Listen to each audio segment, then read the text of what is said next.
কোন জায়গাতে ধরছেন এটা স্যার? আমাদের কাছে এখনই একটি লোকালয় থেকে খবর আসে, উত্তর চরিলাম থেকে।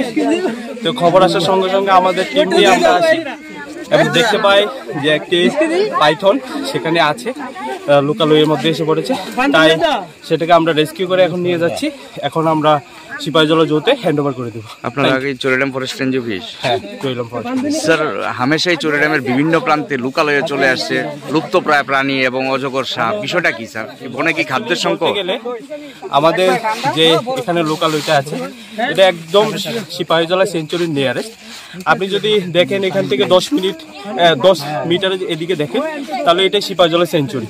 তো সিপাহীজলা সেঞ্চুরির মধ্যে তো ওয়াইল্ড লাইফ, এনিম্যাল, বার্ড সবগুলোই চলাচল করবে স্বনির্ভরভাবে।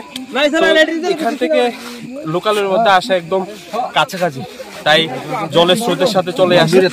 তো সঙ্গে সঙ্গে আমরা যেখান থেকে আমরা খবর পাই আমরা সেগুলোকে রেস্কিউ করে নিয়ে যাই এবং তার এনভায়রনমেন্ট যেখানে ভালো আছে সেখানে আমরা দেওয়ার চেষ্টা করি।